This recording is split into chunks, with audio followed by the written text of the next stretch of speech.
This program is presented by International Container Terminal Services, Inc. Excellence Uncontained.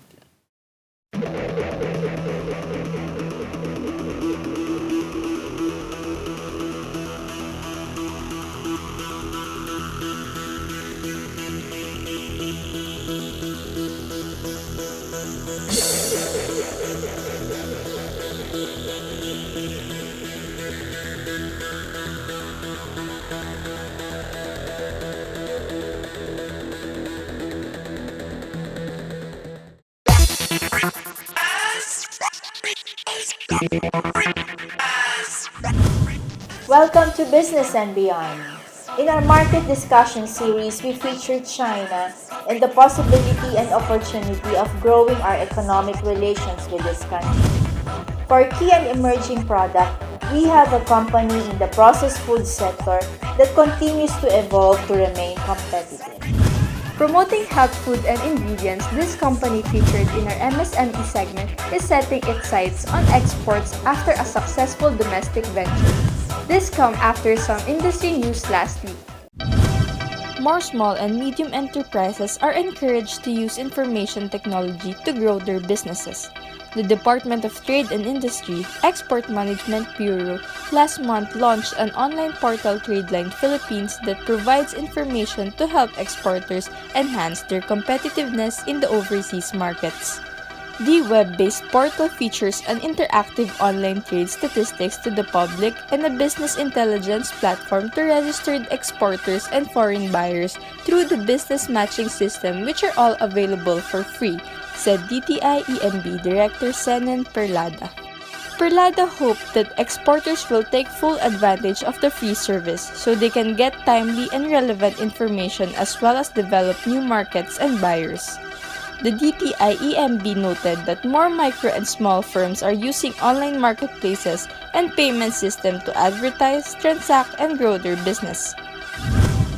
Philippine exporters can leverage the rising Western demand for coconut-based products as well as for unique sauces and condiments like adobo sauce to diversify markets as Whole Foods Market released its food trends predictions for 2017.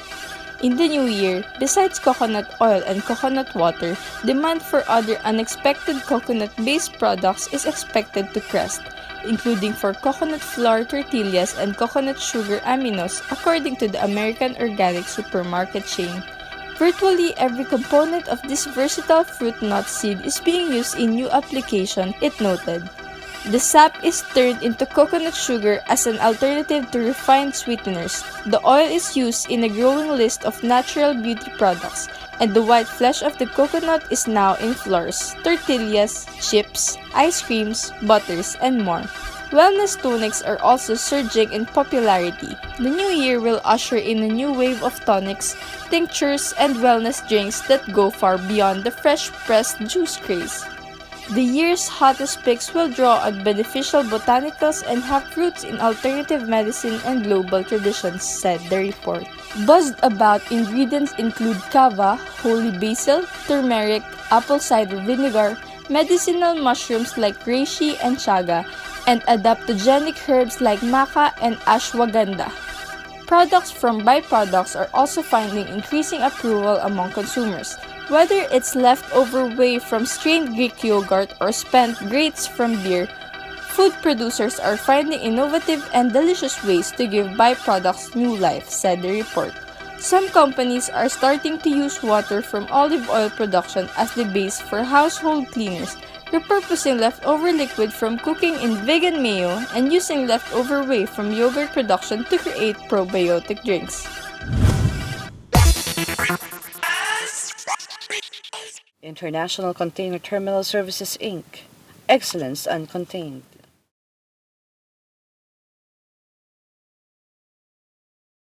International Container Terminal Services, Inc. Excellence Uncontained.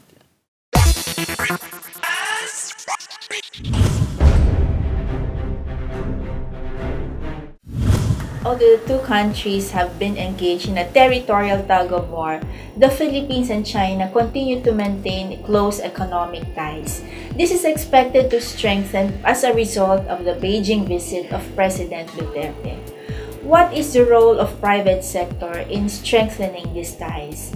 We talked to the Chairman Emeritus and Chairman of International Trade Relations of the Philippine Chamber of Commerce and Industry to get answers to this.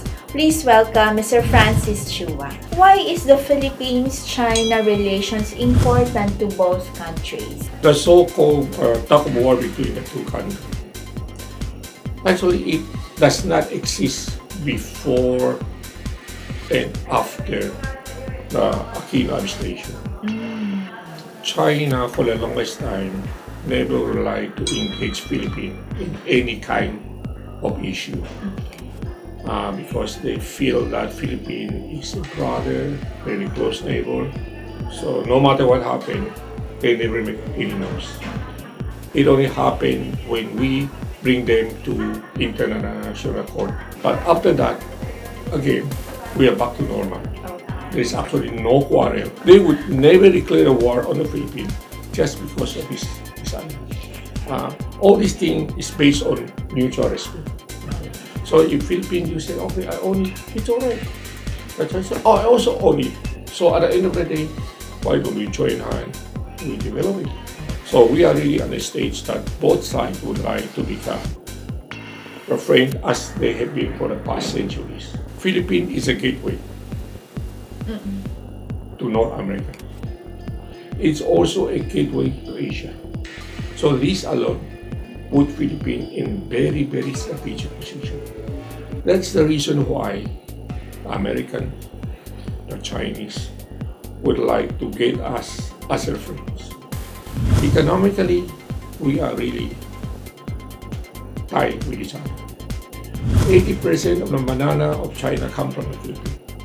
Nickel ore of the Philippines, the highest quality, we ship it to Japan. The rest, we ship it to China. And China just accept anything that we ship to them. And they also find the Philippines is a better place to invest because we know English, Filipino are intelligent, diligent, and you could see henceforth there will be a lot of investment coming this way. So economically, on both ends, we need each other. If we have the shipping of container, 80% of that come from China, that means you say 80% of the goods come from China. Right. So that shows from business point of view, the two countries really could not live without each other cooperating. Okay, all right. Still on the Beijing visit, sir. There were a number of MOUs, agreements that were signed. No? How do we ensure that they are implemented? What is the role of PCCI and private sector in this area? For the first time in the history, after a presidential visit, China sent over Ministry of Agriculture, Ministry of Trade, the NEDA of China, to do what? To see to it that all those bilateral will be implemented. That is the effort of China. So that's very serious. Yes. No? That's serious. On the side of PCCI, as you asked, our job is to help this business to business matching. And there are a lot of signing. It's also our job to see to it that all these contracts will be carried. That is exactly what we are doing right now. All right. So we also have the AIIB, the ASEAN Infrastructure Investment Bank, and then the Silk Road.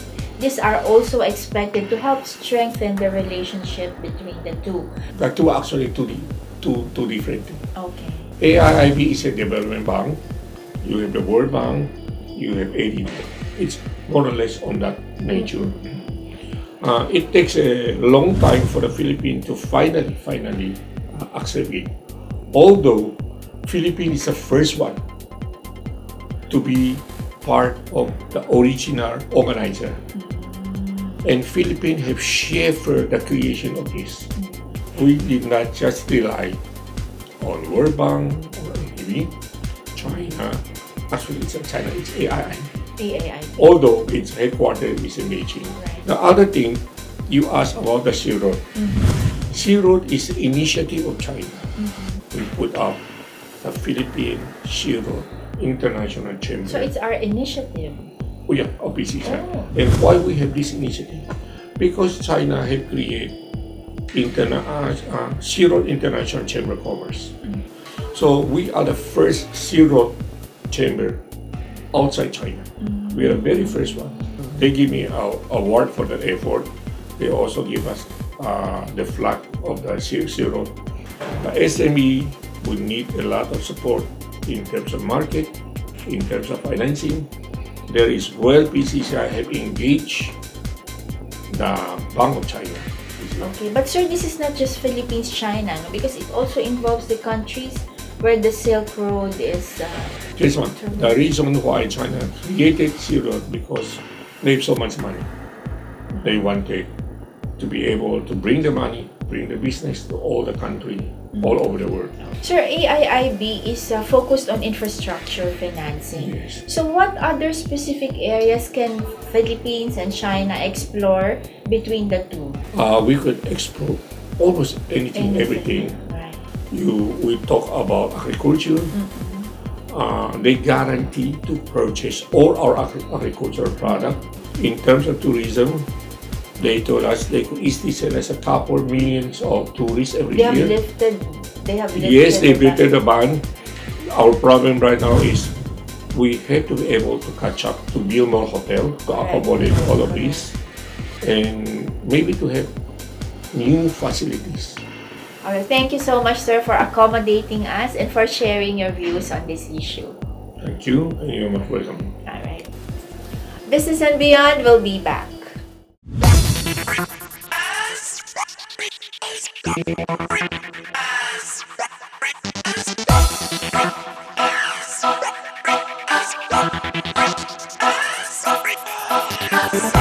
International Container Terminal Services, Inc.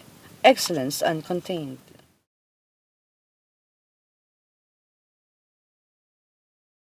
International Container Terminal Services, Inc. Excellence Uncontained.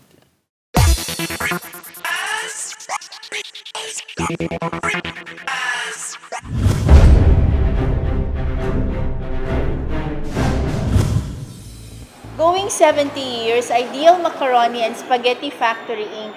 claims to be the pasta manufacturer in the country. What else is new and what are the prospects ahead? We'll listen to the Business Development Manager of the company, Mr. PhilippinesChina. Alright, so pasta. Why pasta? We are a rice-eating country, but why pasta? Kayo yung nag-introduce ng pasta in our dining tables. Kasi like you said, no, our country is a rice-eating country, but then syempre we would want to teach our market, no, ng mga bagong pagkain ba. So the company started manufacturing, no, the pasta, and so far ang nakikita namin, there's a trend naman in the acceptance of pasta in our industry. Like we do have our familiar na sopas, no, as parang naging Filipino dish na rin siya in a way, no, as compared to talagang mga Italian that hindi nila parang sinasabaw ang macaroni or pasta. Okay. Are you already exporting? Yes, actually we are exporting through our consolidators, no, partner consolidators, exporting through the United States, Canada, Middle East, no, and other parts of the world as well.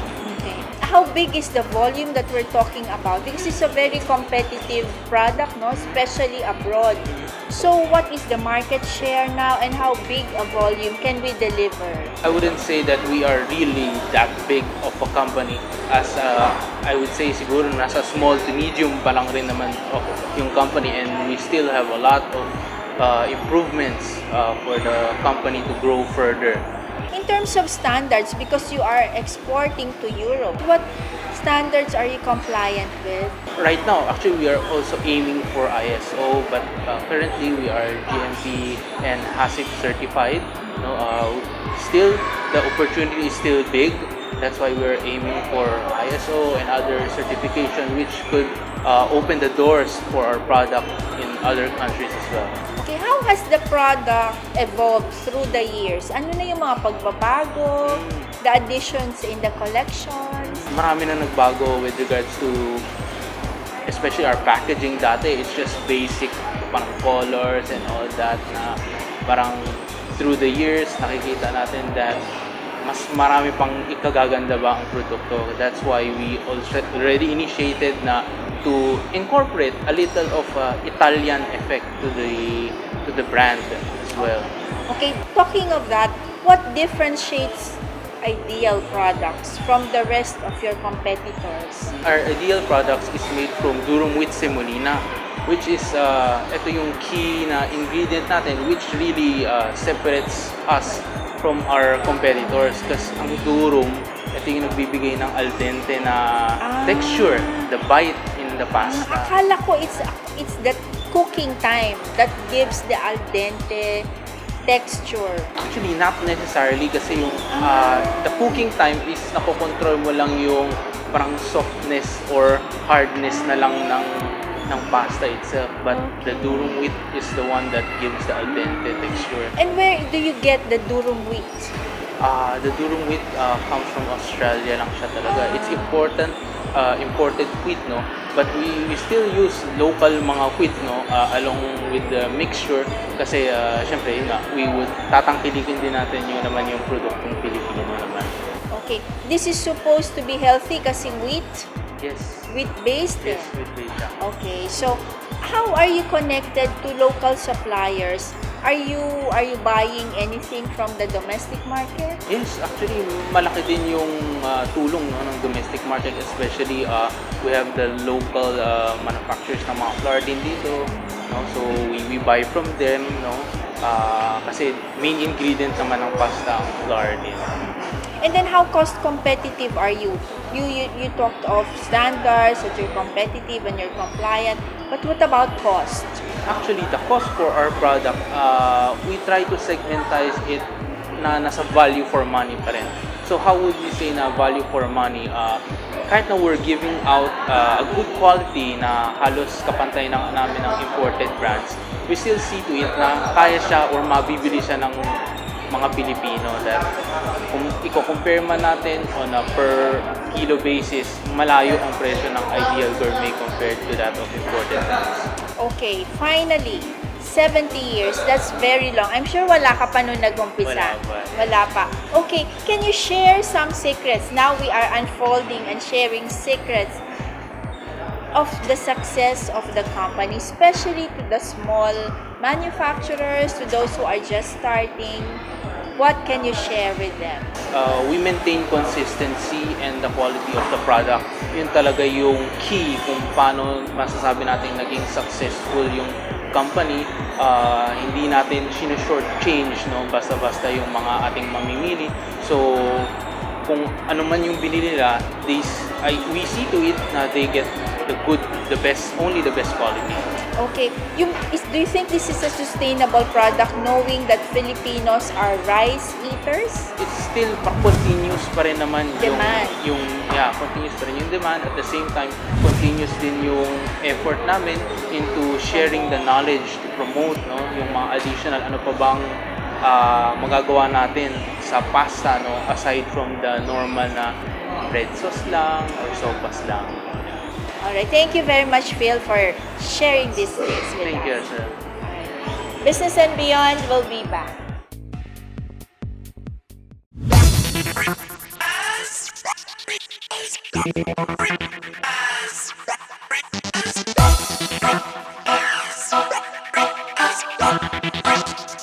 International Container Terminal Services, Inc. Excellence Uncontained.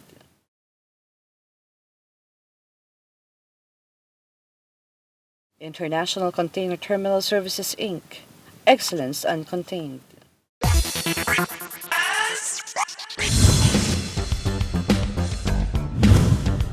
What started as a home care manufacturing company is now a producer and advocate of health products.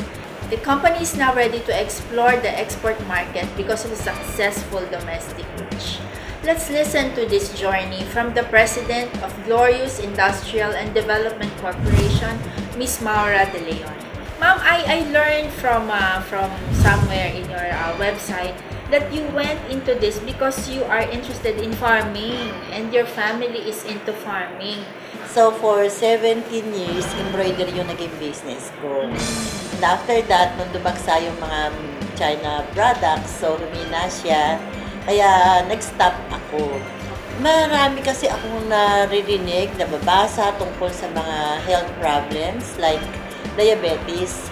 Sabi ko, bakit hindi ako magkaroon ng product na makakatulong sa health ng tao? So, nag-start kaming formulate ng kape. Ito nga yung Glorious Blend. Sabi ng isang doktor na isa sa formulators, sabi niya, merong halaman na ginagawang sweetener. Sabi niya, healthy sugar substitute. Yun nga yung stevia. Nag-originate siya sa Paraguay. Mga 400 years nang ginagamit sa Paraguay. So, out of the stevia, you are now producing this glorious yung 7-in-1 coffee, and then the sweetener itself. Yes, oo. Ito yung sweet and fit na stevia. Ginagamit namin si stevia sa iba't ibang variants ng coffee na dinadagdagan namin ng mga herbs. Okay. Bakit 7-in-1 po yung coffee? 3-in-1 lang yung naririnig ko. Kaya siya 7. The coffee, the creamer, the stevia. We have the malunggay, the mangosteen. Meron din tayong goto cola. Ito yung maganda, memory enhancer siya. How can people buy your products, ma'am? Ngayon, nasa mga leading supermarkets and drugstores. Meron po bang nagagamot itong inyong product or na-address na ailments or diseases? As sweetener, 0 calories siya. Zero fats, 0 carbohydrates, 0 cholesterol. So, very healthy siya na gamitin as sugar substitute. And good thing, hindi lang siya as sweetener. Pwede din siyang gamitin sa ulam. Yan. Kasi nai-enhance niya yung taste ng food pag nilalagyan siya. According to studies, it helps nourish the pancreas to produce insulin. Ang dami-dami niyang mga nutrients din. What about exports? Are you planning to go to export? Yes. Ang tagline nga namin is to grow local and go global. Good. How many employees po do you have and how are you linked to the farmers that you are working with? Sa ngayon, meron na kaming more than 100 employees. Yes, kasi bukod yung distribution, bukod yung processing plant, ang magandang parte ng business natin, from farm to processing plant to So integrated distribution, kayo. yes. Oh, that's good. Marami po kayong competitors Maraming mga health products producers. How are you differentiating yourself and your company and your product from them? Una, hindi tayo gumagamit ng chemicals sa pagpo-process. Lahat water-based lang siya. And we practice organic farming. Other herbs, tayo din yung nag-grow. Kaya alam natin, ang quality niya ay dapat maiko-compete natin sa iba. Okay. So, this is your chance to invite our viewers to buy and try our products. Sa ating mga viewers, ito po yung good news na meron na tayong local stevia. Ito po yung sweet and fit stevia na kung saan sa ating pagbili, matutulungan din natin yung ating mga magsasaka para masustain nila yung maayos na buhay. So, maayos ang buhay nila, maayos ang buhay ng mga consumers dahil healthy po yung ating sweetener. And sana po ay bumili kayo ng ating mga products, yung Glorious Blend, 7-in-1 coffee, 7-in-1 choco, meron din tayong brown rice coffee, ang ating sweet and fit stevia powder, meron din po tayong stevia tea, at ini-invite ko din po kayo na mag-visit sa ating stevia farm sa Bukawi, Bulacan, kung saan nanggagaling yung ating stevia powder na mabibili sa mga leading supermarkets and drugstores. Thank you very much. Thank you very much po, ma'am. This is it for the week. Hopefully, this episode has been meaningful and useful for you as it is for us. More of these discussions next week. May we also invite you to share your views and suggestions on our social media accounts. Remember, connections matter. Here at Business and Beyond.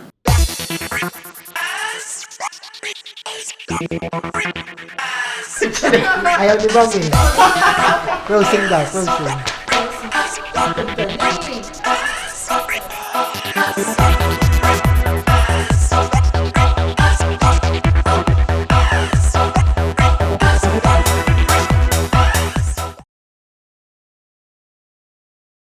This program was presented by International Container Terminal Services, Inc.